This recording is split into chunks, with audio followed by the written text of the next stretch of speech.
Welcome, everybody. It's time once again for the next chapter with Charlie Hedges as he explores turning the page on his life and yours. Hey, Charlie. Hey, Paul. It's good to be here with you once again at OC Talk Radio. I think today's show is so timely for June of 2020. Not only is the entire world continuing to contend with the limitations and restrictions of a pandemic, we in the United States also find ourselves in a time that calls for deep reflection, both personal and social. Our show today is all about personal reflection, and I so look forward to chatting with successful entrepreneur Ashley Stanley about the kinds of mindsets and beliefs that keep us stuck in our own sandbox. The intent of the show is to uncover some of our own, what Ashley so aptly named, our own limiting beliefs. Each of us possesses unique potential, but because of fear and misguided understanding, we are often reluctant to pursue that potential because of these limiting beliefs. My guest, Ashley Stanley, is a business coach and an incredible brand and web designer. Ashley also empowers female entrepreneurs to do what Ashley calls, boldly do the dang thing and start a business online without having to deal with that feeling of overwhelm. Now, I'm keenly into this topic, and I think it's going to be fun. So let's bring on Ashley Stanley. Ashley, welcome to the next chapter with Charlie. Hi, Charlie. Thanks so much for having me. I'm super, super excited to chat about this today. Yeah, and it's really sort of current in your life right now, isn't it? I mean, that you have a mastermind group that you're working through this with. Yeah, so we are, I have a group that is of women that are launching businesses, and this is something that I work through with all of my clients one-on-one and in the mastermind is, before you can even jump into the land of launching a business, you have to first find those things that you believe about yourself, good and bad, leverage those good beliefs, and then learn how to combat those bad things that might limit you and stop you from pursuing your dreams. Oh, man, this is, I am, Ashley, I'm so excited about talking about this because we chatted ever so briefly for 10 minutes on the phone about it, and I just said immediately, do you want to come on the show? I think this is so relevant. I know you deal with women, but it's also relevant for men. It's relevant for everybody because we all have limiting beliefs that are conscious, unconscious, emotional, socially driven, personally driven. There's, so many things going on, and I can't wait to discuss it. But before we get into limiting beliefs itself, I'd like to know more about you and your profession as a business coach and a brand developer. Can you tell me more about that? Yeah, for sure. So I, have run my own business for almost 10 years now. Started specifically as a web developer, and then as I was developing sites, I needed to do more branding and design, so I branched out into that space, which is just so fun. I love helping people create things new, new ideas, new websites, all that kind of fun stuff. So that's been great. And then, I realized that while I was helping people build their websites, I really was helping them create their entire business. I would say around 90% of the people I was working with were coming to me saying, I have a brand new business idea and I need a website and branding. But really what they ended up needing was all the way across the board, every single part of launching the business. And so I ended up, helping them, walking them through all of that. So I've spent almost 10 years helping women launch businesses. And then in the past year said, I want to focus more, on actually coaching and saying, I do this. I've done this. I have created a process. And so I have one-on-one clients and then have recently launched a mastermind, which is super super fun of small group of women who are launching businesses who say, you know what, I'm ready to run full force. I'm ready to do this. I always say do it boldly, jump out of their comfort zone and really attack it. And it's fun because they're working not just with me as a coach, but have other women who are doing the same thing. And so we're all championing each other through the whole process. That's wonderful. How frequently do you meet? Now, you meet on, is it an online thing or do you meet personally? Well, now it's obviously got to be remote. Yeah, it's actually always online. Each mastermind group runs for about 4 months. So we're all talking and connecting now, but this group officially launches July 1st. And then they'll run for 4 months. And then I generally take like a little break in between and then launch another group. How do you find clientele? I mean, that's fascinating. How do you find people who are interested in launching businesses? Do they come to you or do you search them? It's definitely a mix. I am part of quite a few networking groups of just women who currently have their own businesses, women who are interested in launching their own businesses, and just kind of being a part of those groups and connecting with people. Either there are people in the groups that say, oh my gosh, that is me, I need help with this, or they say, you know what, I have a friend that has been talking about launching a business. I'm gonna send her your way. So there's definitely a mix, that referral side, and then also just being in the space of just continually connecting with women who are saying, you know what, I have a dream and I've always wanted to own my own business. And so I just build that relationship with them. And then the deeper they get in all honesty, what happens is you start to launch your own business and you say, I'm just going to do it all on my own. And then you realize there's a lot of things that need to happen and it becomes overwhelming. And you say, you either say, okay, I need to work with a coach to help me, or you say, I'm just going to throw in the towel and I'm not going to do it. So I generally connect with women when they're at that point, and I say, don't throw in the towel. Like, let's work together. Let's create something awesome. Because there really is, sort of a business strategy involved. But as we're going to talk about today, we get into our personal issues because there are personal issues that really will determine the outcome. Our belief in ourselves, our belief in our product, our belief in our ability to do it, as opposed to all of these negative voices that say, who are you to try to do this? And so many of us have had negative voices because we've received such negative feedback from parents and schools and even friends saying, you're going to do what? You're not qualified to do what? And you have to kind of get over that, don't you? Absolutely. That is, that's the reason in my whole, launch framework that I have, that's the very first thing. I say, you know what, we need to tackle this first because this is a roadblock you'll continually keep hitting if you don't tackle it up front. I would say there's conscious limiting beliefs, things that you consciously go, oh, I'm not really smart enough to do this, or I'm not really, equipped to do this. But then there's those subconscious things too that you see that maybe always growing up, your parents always said stuff about building your own business is hard, or, successful people, like it's really hard to be a successful person. And you may not think those things consciously, but they're in you, especially around those young ages in your formative years. You're creating those beliefs that you believe for the rest of your life. So you definitely have to become aware of them, in order to even combat them. So yeah, that's definitely a huge part of even being able to launch a business or really do anything big in life, is to say, what are these things that are stopping me that I know, that are ingrained deep within me.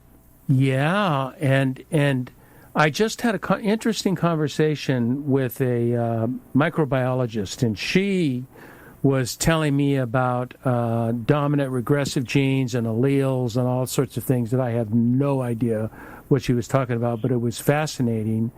And she gave an example of that the way our memories work when it comes to trying new things or experiencing issues, that the first impulse that comes across our brain is not the memory of the negative thing, but the emotion of the negative thing. We really don't even remember what caused me to be negative about this, but I have this negative emotion that just jumps forward. So that's, sort of our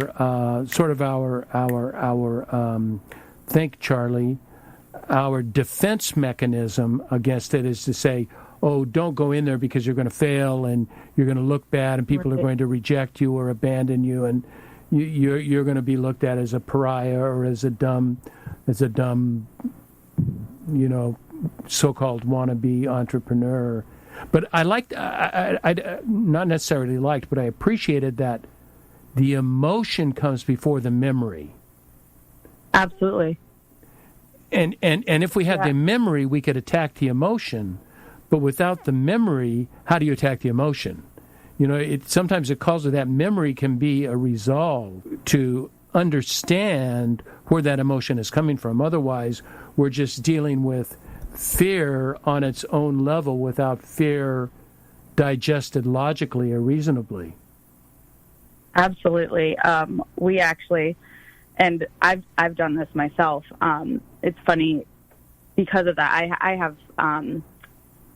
I have worked through. I still have limiting beliefs. I think everybody will always have some limiting beliefs. But I've worked through this process that I've thought, oh, this is I have this feeling, and this is what I think it comes from. And I kind of do this.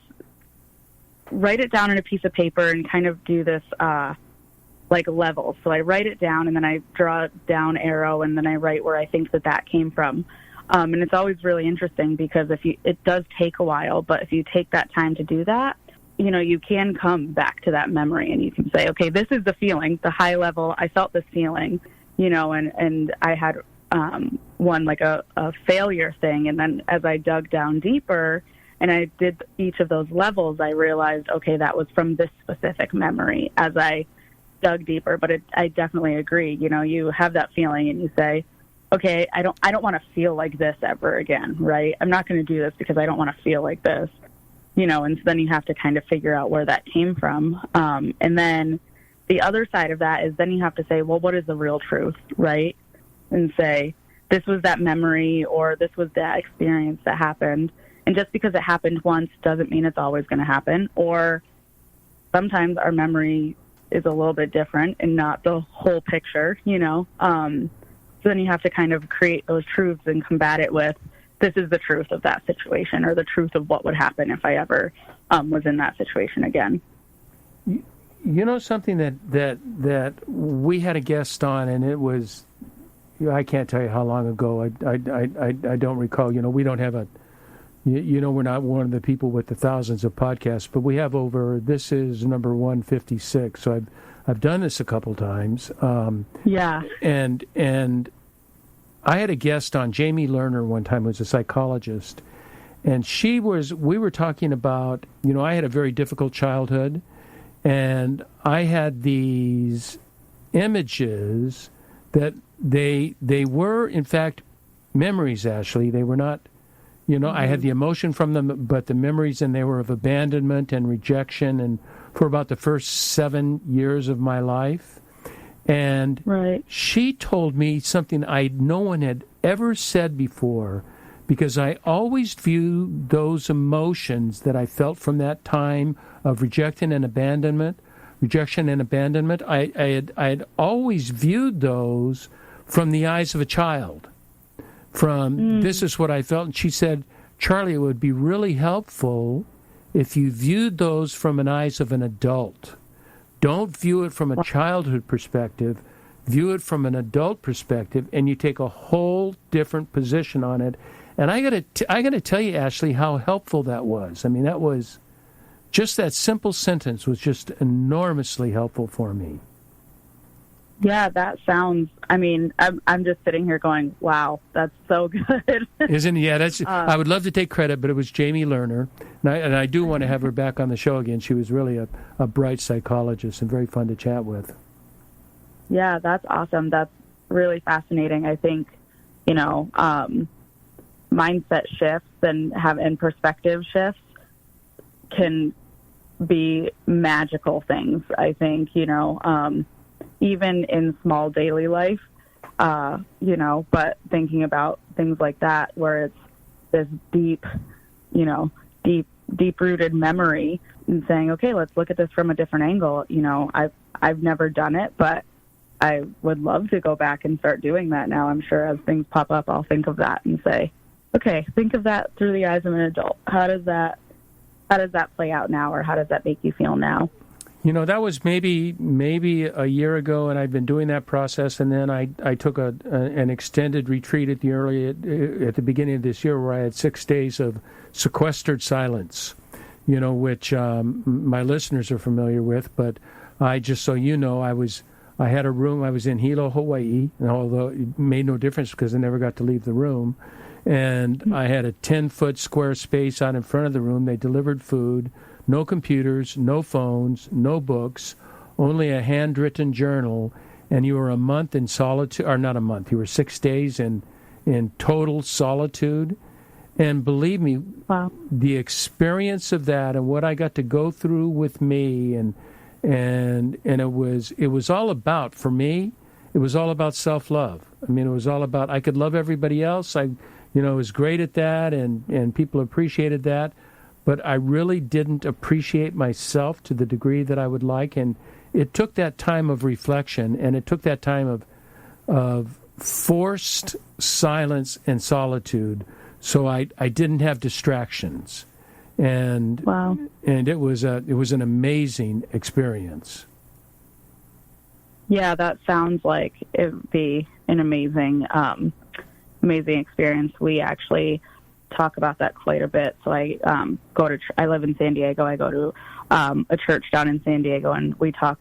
I'm not great at the silence and solitude thing. But I'm not so good at it, but that's something that we talk about quite a bit, and something that almost everybody else around me, it says, every time they've done it, they've just had such an amazing experience, and just you feel so much better just being able to take that time and step away and spend time with yourself. And I think that's a great and amazing practice. Well, it's like what the limiting beliefs that we're going to talk about.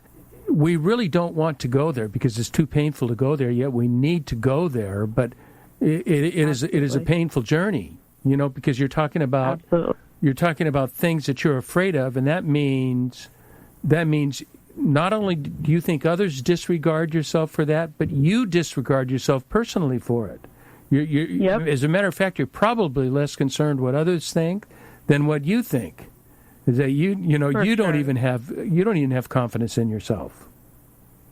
For sure. I think that's definitely, I know even for myself and for some clients that I've worked with, it's like, I don't want to say out loud that I don't believe that I can do this, or I don't want to say out loud that I don't believe that I'm good enough or smart enough to do something. You definitely, it's almost like if you say it out loud, then you really believe it, even though not saying it out loud, we all know that you still really believe it, right? Yeah, but if you do say it out loud, there is something about saying it out loud that sort of cements it.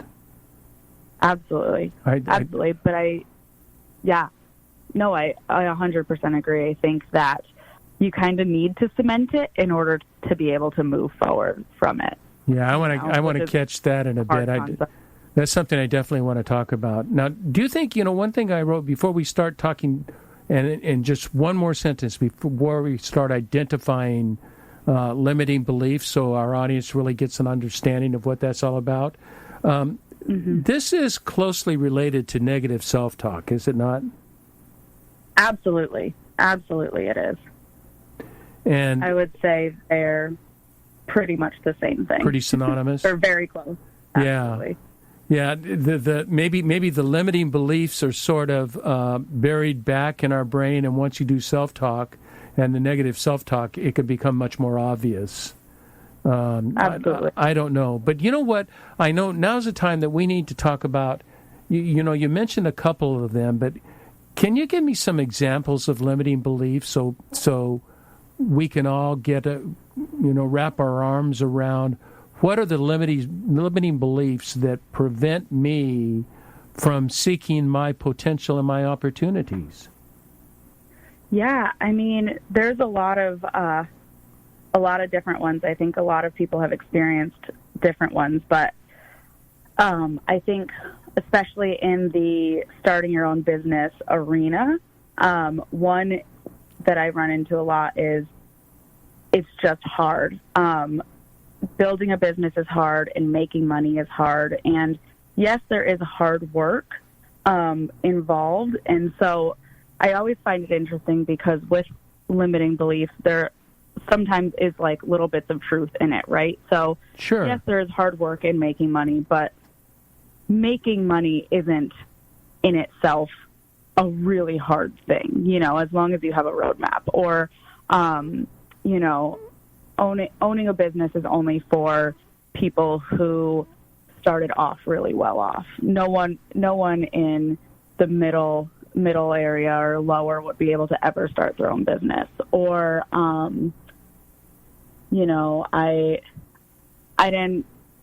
I don't have the right degree, so I can't do this. Or I haven't had enough life experience, so I can't do this. Or, no one will ever listen to me, are some that I run into actually quite a bit. Oh, I could see how you could help people with that so much because it is it's certainly from a history of experience. They've experienced these kinds of issues, and that's why those emotions come up. But they're false. We're not trying to make them look any less difficult. Doesn't mean because they're false doesn't mean they're going to be easy. But with the right strategy, with the right coaches, and with the accessing the right resources or knowing what resources are available to you, it is very possible, as obviously as you see, to start a business and I, but you've got not only yourself to deal with, Ashley, you've got your parents have been telling you certain things about yourself, your teachers, sure. Your peers, you've got the society sure. and the culture at large. We really have a lot of things working against us in order to succeed. People think success, there's a reason success is difficult. But it's not based on luck. It's based on sweat effort and a bit of crazy confidence, a bit of readiness, willingness to go out and take a chance. Absolutely. Absolutely. I think you have to hit a point where you say, I don't care what anybody else thinks, which is hard. That's a hard spot to get to a point that you say, you know what, believe in this so much. I don't care what, my parents say, or I don't care what my friends say, or I don't care what my 5th grade teacher told me when she said I would never amount to anything. I don't care about those things anymore. I believe this. And that's one of the things that I always, when talking about limiting beliefs, I say, remind yourself that these beliefs, I don't ever want to negate somebody, and say, you didn't think that, or you don't really feel that. You do feel it, but it's more of saying, even though I feel it, that doesn't mean it's true. And so I always like to say, take the belief, and I actually have people list out these limiting beliefs that you have, and then write the truth next to it. So you can see very clearly, like, this is the belief that I have, but this is the truth. So, for an example, is I can't do this, or I'm not good enough to do this. The truth is I am good enough to do this, and I have the skills and the capability and the capacity to do this, and so every time this limiting belief starts to creep up, you can say, nope, I know I believe that. I know that's been ingrained in me, but this is the truth, and and have that to be able to look to. I so agree with you, and I'm sure that then the next step from that is creating strategies or tactics to say, okay, there may be truth in this limiting belief that I don't have the wherewithal right now, but that's not because I am not as bright or not as capable as somebody else. I just don't have access to the information. I don't know the information. I don't know how to create a strategy. And if somebody helps you create a strategy and tactics to overcome your work areas or improvement areas, then you can see, oh, geez, I can learn my way into this. So, I didn't start, podcasts. You know how I started this podcast with Paul? I came to a class. He had a class. I was doing a podcast on my own, and he had a class that was how to do a podcast. And I ended up saying, why am I doing this on my own when I can come and have a producer?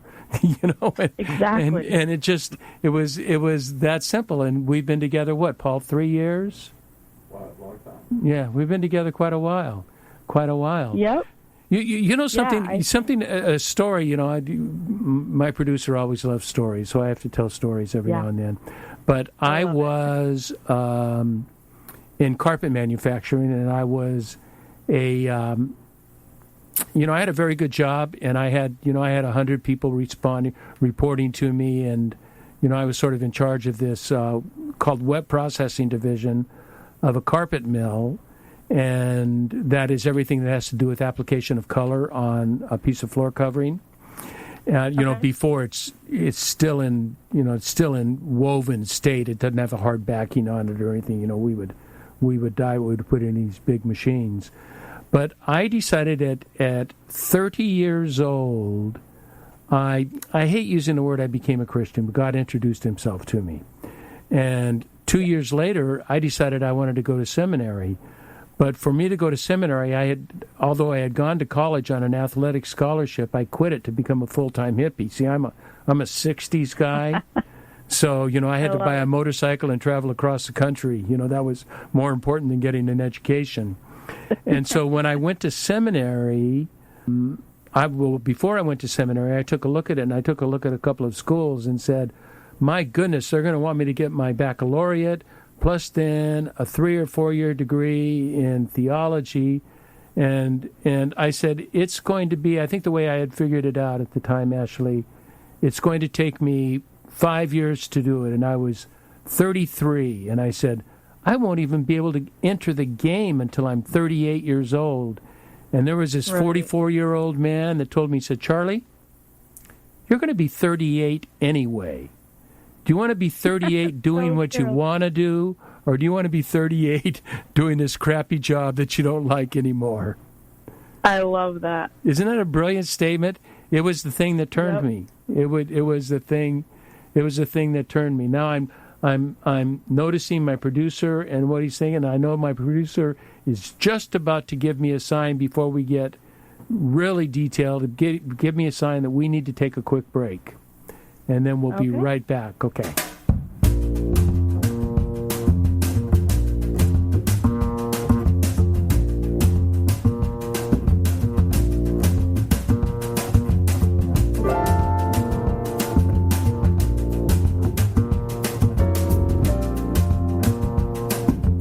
Hi there, Charlie Hedges, and we are on the next chapter with Charlie, and I am so excited about my guest, Ashley Stanley, who is an executive coach and a brand website designer and works primarily with women. But her message is not only for women, her message is for human beings. And we will talk especially about women in a bit. But we're talking about limiting beliefs, and that we all have these limiting beliefs or negative self-talk that prevents us from continuing to, or not continuing, but to entering a field that we're afraid to because fear of failure. And the failure is not bad, but the failure reflects on, we feel it reflects on our personhood, don't we, Ashley? That it reflects on my value as a human being. Absolutely. Yeah, so I guess I want to know, can you tell me the story a client that you've worked with that had limiting beliefs, and you were able to work her through a process to where she was able to develop a business, an entrepreneurial business. Do you have a story in mind? Yeah, absolutely. And this story, as unique as it is, it's also very common, is this woman said, I have a dream. I have this thing that in my heart, I really believe that this is my calling. This is what I need to be doing in life. But every time we would try to talk about it, or I would encourage her to share her business, there was always a block. There was always something that was like, I know that this is what I want to do. I know that this is what I need to do. But I'm scared to share it with anybody. I'm scared to put it out there. And so we had to dig into those limiting beliefs and say, okay, what are the things that you believe about yourself? What are the things that you believe about this dream? What are the things that you believe about, your ability? And it came down to, and I think that this is something that women especially, though a lot of people in general, it came down to what's called imposter syndrome, which was, as much as in my brain I know that I know what I'm talking about, my heart doesn't really believe that I know what I'm talking about. And so what happens is you get this belief that you have is, if I step out and if I share my business, or if I start sharing information, people are going to see through me, and they're going to see that I'm a fraud and I have no idea what I'm talking about, that's a really difficult one to break through. But it's also a really fun one to break through, because when you do break through, it's like the floodgates open, And so something that I always recommend doing, and this is what we did, what I did with her, was I said, write down the things that you know. So she wanted to create a course. And so I said, write down the information, write it all out. And once she was able to do that, she was able to look at the content and say, I do know what I'm talking about. I clearly do. It's right here, visibly in front of me, and just having that kind of, which is kind of my 3-step process, is identify that limiting belief, and then combat that belief with truth, and then create that action plan. So the limiting belief was, I don't know what I'm doing. And if I try and pretend like I know what I'm doing, people are going to see me as a fraud. The truth to that was, you do know what you're doing, right? You have the experience and you have the history and the knowledge. You know what you're doing. So then that action plan was, write it out. Let's put all your knowledge on, a Google Doc, dump it all out there and read it over, and let your heart and your eyes and your mind all sync up and see that this content that you've created on your own is full of knowledge, and then that allows you then to say, oh my gosh, I do know what I'm talking about, and break through that belief, which in turn gets you to a point where you want to share your business. You want to share, this new thing that you've created, which in turn allows you to grow your business, because now you're in front of the people who need to see it, right? So that was one story. But again, that's one that I run into quite a bit, is that imposter syndrome, or that concern of, if I do step out and if I do share this information, I'm going to be called out as a fraud. Oh my goodness. Ashley, do you know how long I dealt with the imposter syndrome? I was a coach of executives. I don't know, we don't know each other well. I was a coach of executives. In my last job, I had 5 CEOs of billion-dollar companies. And if you looked at my resume, my bachelor's degree, it was a Bachelor of Arts in Humanities. I had no business degree. I had no MBA. I had no master's degree in business or economics. And I was sure somebody was going to find me out as an imposter. Even though I went in and I never marketed my business. I only did it because it was all out of referrals. And it would be one CEO to another CEO. Say, the CEO would say, I'm having issues with it. And they say, hey, I've got a guy for you. This is the guy. Yet I always felt like an imposter. I always felt like, I've not been in this position. I've not sat in this chair. I don't know what it's like to run $1 billion company. And yet, I can think of a company that I played a major role in taking them from $750 million to $1.5 billion by working with the CEO. Yeah.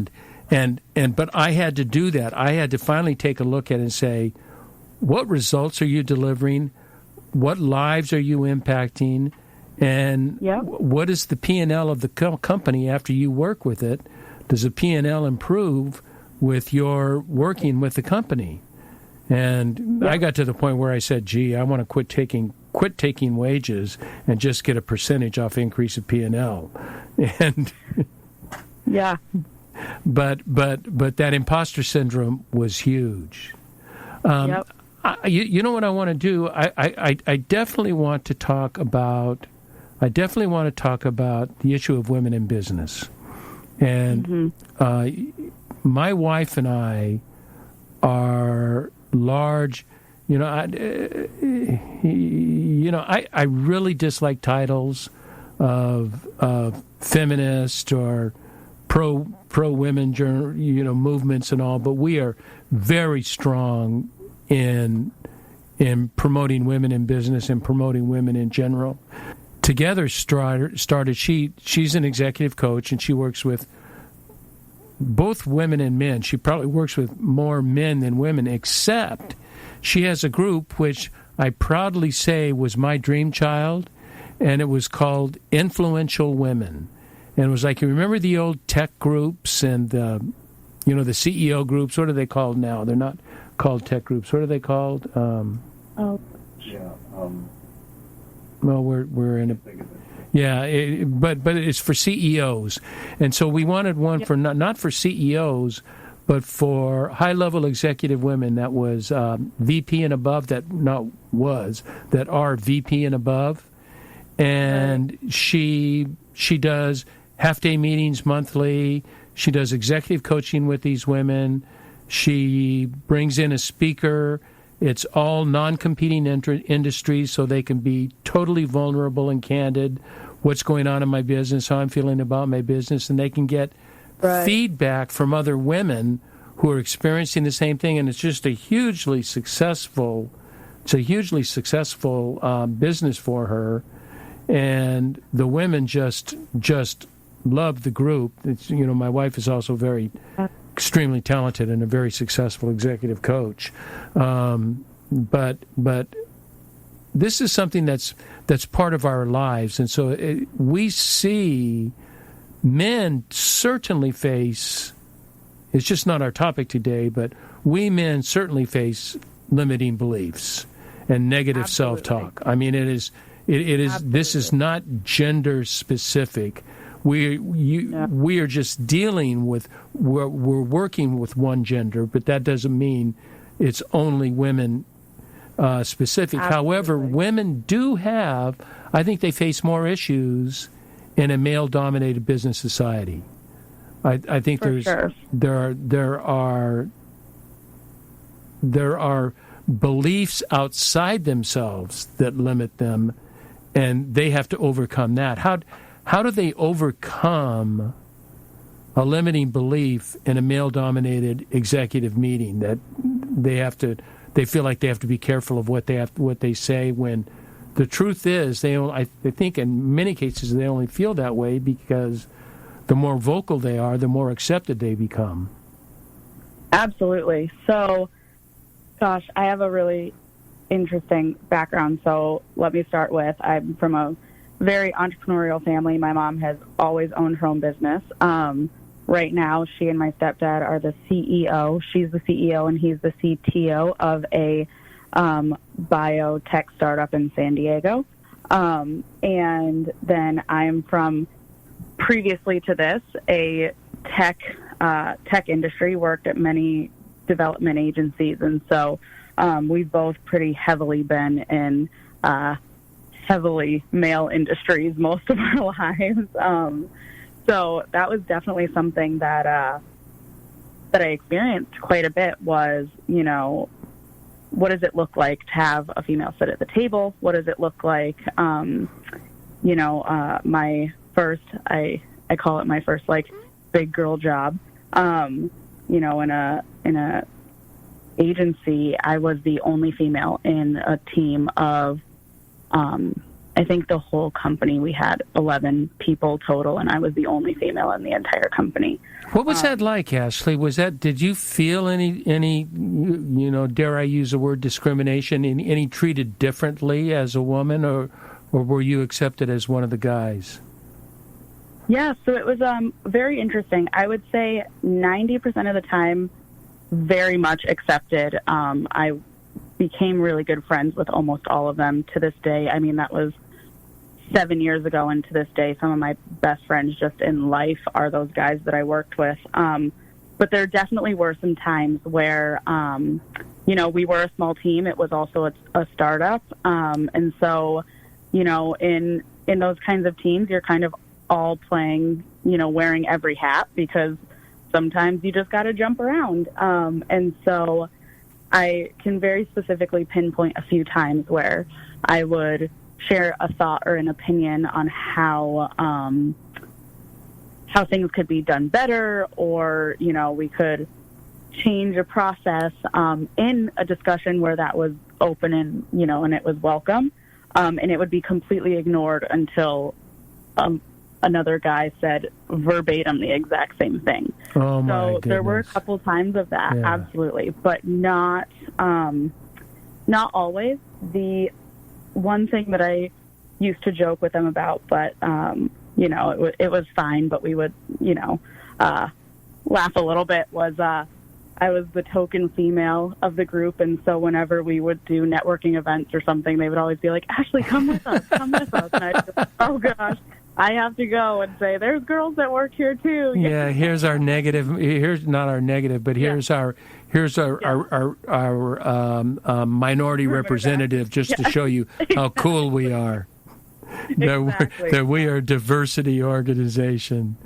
Yes, yeah. So we used to laugh about that, but it was interesting because I actually, while working at that company, got a call from someone hosting a Women in Tech event, and they asked me to be a mentor at this event. And I remember, and it was for women who were entering the tech space, so women who had done, I'm not sure if you've heard of them, but like the tech boot camps where you spend yes. a few months and learning. Okay, so it was women who were graduating from those and were going to be entering the space. And again, this goes back to imposter syndrome. That's exactly what I had done. I had done a tech boot camp. I had entered the space, and I was successfully working in the industry. And they said, we want you to come and mentor. And I literally said, I don't know how to I couldn't teach somebody how to do that. And they were like, you did it though, And so that was. So how did you overcome that? Did you do your listing process to say what are the negative thoughts and what are the things I can do with that, or what are the limiting thoughts, and how do I overcome that? Did you go through that process? I did. I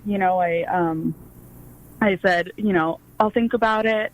I'll let you know. I don't know if I really feel qualified. And then that night I went home and I was like, okay, Ashley, you did this, not the same program that they did, but a similar program. You got a job in the same fields that you did the program in. You've successfully been working at that job. You not only successfully were working at that job, but when the agency was being founded, the owner, who was a friend of mine, actually called me and said, you are the very first person I want on my team. So, I had to kind of list out those things. My belief was, I don't know this, I haven't done this, I couldn't teach somebody. And then I had to say, you have done this, you do know this, you're in it right now. All you have to do is share your experience, and you've experienced it. And so the action plan was, okay, let's go in and let's share my experience. I think you said something just a bit back, but there was a key noun that I think really, a key concept that I think is very important that can help both sides, the person that's feeling imposter syndrome and the person that they're admiring, and that is the building of relationships. The better we build relationships, the better we understand each other, not as cogs in a wheel to get the job done, but we are human beings with vast capabilities, vast knowledge, vast difference of experience. And when we build relationships, we gain trust. And when we gain trust, from trust comes credibility. Do you not think? I 100% agree with that. And then I would also add on to that, I think especially women, especially in the tech industry, you go in and you're being told, like, this is a guy thing. And so you almost feel like you have to create this fake persona that you believe will fit in. And so then you're never able to truly create those authentic relationships with people because you're not being authentic. And I think that for me, I've always been pretty able to be authentically myself with pretty much everyone I'm talking to. And so that was a great way to be able to be in there because I was being authentically myself. So I was able to, build those relationships. And then, like you're saying, through those relationships, you're building trust. And then they say, I trust you. Now I want to hear what you have to say. I want you at the table. I want to hear your voice because I trust you. I know you. I believe that you're smart and you know what you're talking about. You said boldly. I mean, in order to build these relationships, it takes two steps. It takes a degree of self-confidence. You can't go into it fearful and sort of demoting yourself or demeaning yourself because you're not going to promote strength. It takes a bit of self-confidence, but it also takes a bit of boldness. And it would seem to me now please tell me if you disagree. I'm open to disagreements, but it takes the initiative not on the part of the male executive, but the female executive to initiate, say, I'd like to have some coffee and get to know each other and find out more about what you think and what I think. Because the male is not going to do that because he's already accepted and he's already in the good old boys club. And so if you're trying to get into the good old boys club, rather than force yourself in with guns and knives, is to sneak your way in through relationship, which, by the way, women seem to be very adept at doing if they have the boldness to take that risk, because it's a risk of rejection of somebody saying, oh, I don't have time. And if they say they don't have time, excuse me, but they're a dick, Yeah. No, I definitely agree. I think that there is a level of boldness that you have to have where you say, and really, this is in every area of life, not even just business, but in any area of life when you're trying to get what you want, you need to have a level of boldness, sitting, I always laugh. So I am an extrovert off the charts. Like every time I see personality styling, they say, Ashley, we can't even chart you. But most of my close friends are very introverted. And so I get it and I understand it. And we have these kinds of conversations quite a bit, especially my very best friend, is I understand the introverted, but there is that level of boldness that you need to have when you want to go after something, and so I think introverts and extroverts can all do it. I don't think that it's saved for one side. It may look a little bit different, but it's that willingness to step outside of your comfort zone to do the thing that is going to take you to the next level that you want to get to. That really is the thing of stepping outside your comfort zone, isn't it? I mean, it's just, and that comfort zone means you're stepping out of a comfort zone and into a potential risk zone. To know that you're doing this, you're going into warfare, and you're putting your bulletproof vest on, and that's what it's going to be about. Absolutely. I have one thing I'd like to wrap up with, but my wrap-ups are always long questions.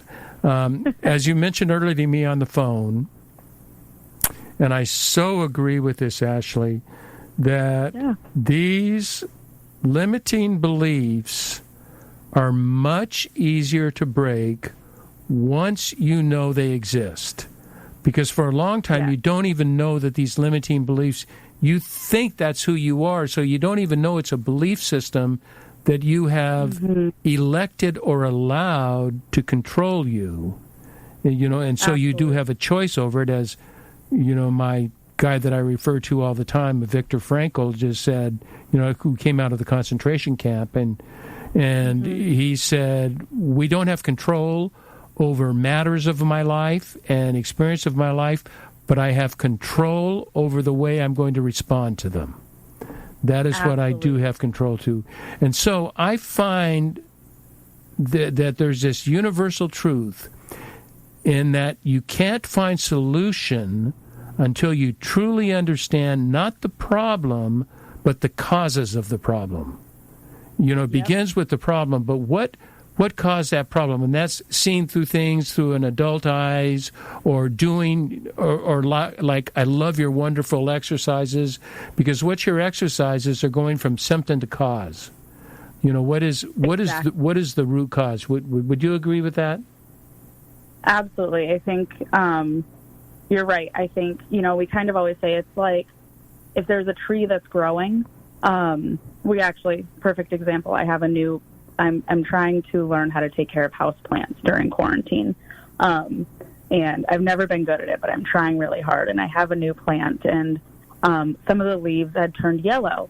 And I did some research, and there's a few different reasons why that can happen. One is just because they're old leaves, and that's, natural. But another is the roots. You have to check the roots. And so if I, just kept taking off those yellow leaves and never dug into what the real problem could be, those yellow leaves would still keep coming up. They might disappear for a little while, but if the real problem is the fact that the root system is broken and the root system is infected, those leaves are going to still keep coming. And so you think that you fixed it, you think that you've taken care of the issue, but really that was just the surface. So getting down to that root issue is really the only way that you're fully going to heal. You're fully going to get to a place where you can move on to that next step and move forward in your journey. That's you picked an interesting subject, and so I have not a differing opinion, but a complementing observation, because I once, before I got this small property, I used to have like an acre and a third, so I had big gardens, and so I love gardening, and I had indoor plants. You know what I discovered the secret to indoor plants was? Everybody thinks it's water, and I tell people, your plants are not fish. This is not about water. It's all about light. You give them light, you give them the right light, and they're going to flourish. Now, if you don't water them, they're going to die, and if you don't have good root systems, they're going to die. But the key indicator is, do they have the light required for that plant? Right. And that's a complete aside, but that struck me. But I really do believe in going to the root cause. That's where the adult eyes and your process gets them to there. And I so admire what you are doing, and it sounds like you're doing it effectively, and you're helping so many lives. You must have a heart of a servant, Ashley, because we both know it doesn't, unless you're working. When I worked with CEOs, it's not necessarily a really high profit margin. This is about a passion, not about money. Yeah, absolutely. I definitely, my heart in all of this. And originally, when I even first started, I was like, my favorite thing is just championing people to create their dream thing. Like it's my favorite thing when, the people that I'm helping or I'm encouraging or, whatever, like have that aha moment or, hit that goal that they've always wanted to hit. Like I feel the victory with them. I feel it. I'm excited, and so that's really, the heart behind this whole, like my whole business is I want to see people succeed, and so the best way that I know how to do that is to help them, break through these things and then, get their business launched and get them ready to go, Oh my goodness. It's just no wonder we get along because that certainly is my heart. You've probably seen it on my site, that's what I'm all about is about meaning in life and having that opportunity for the next chapter. And we are talking about your next chapter and evaluating the truth about yourself. And when you do that, your next chapter is going to be plentiful and abounding in goodness. And then when you are, and I gather from what you're teaching, you're in line with your natural talents, your natural gifts, your passions. And so then it becomes not a job, it becomes fun. Now, it becomes a pain in the butt at times. There's no doubt about that. I mean, jobs are not all fun, but the passion really pays off in the end. Exactly. Yeah. If you want to make sure you're always loving it, and have a good why. You have a good why.